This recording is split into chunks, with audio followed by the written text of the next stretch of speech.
ای دخترک کلاب به دلم خانه کرده، مقبولیت چشمایش مرا دیوانه کرده.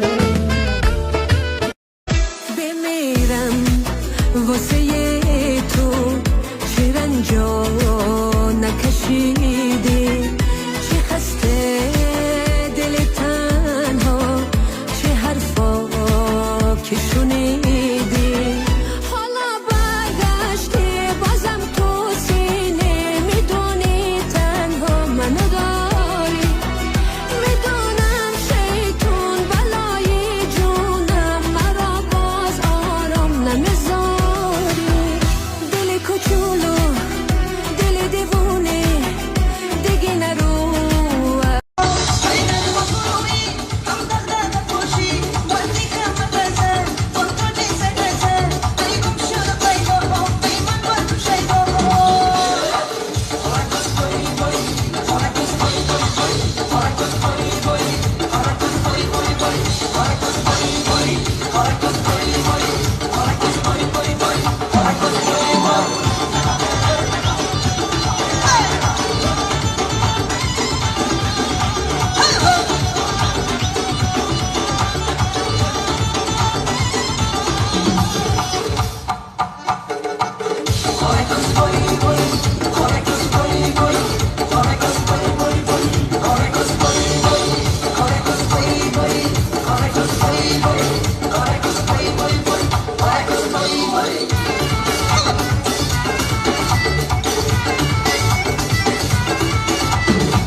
وظیفه صبرینه میمونم که هر یکی شما دا کمک میکنه مثل خودش موفق باشین. صبرینه جان ده 8 کاتالوگ علاقه دیرکتور کمپانی فابرلیک شده.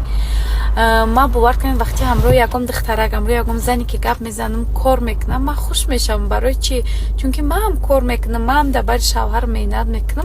همه چیز یک لذت دیگر داره که هم زن مرد فهمه، هم مرد زن فهمه، هم دیگر فهمی باشه در زندگی. صبرینه ما دستگیری میکنه دخترک کو تا اویلیکا پرودا میرسون. صبرینه میگم میخوام زنایی که در خونه نشستگن امکانیت کار ندارن، امکانیتی که در خونه نشسته پول به دست بیارن.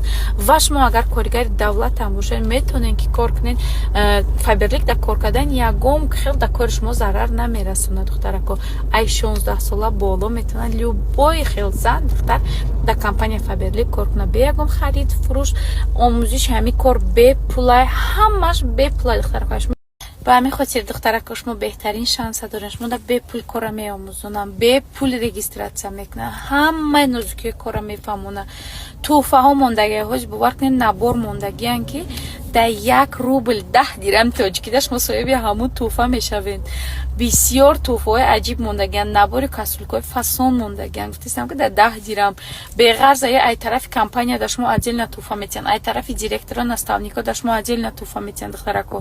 همین آدمی که ما داشت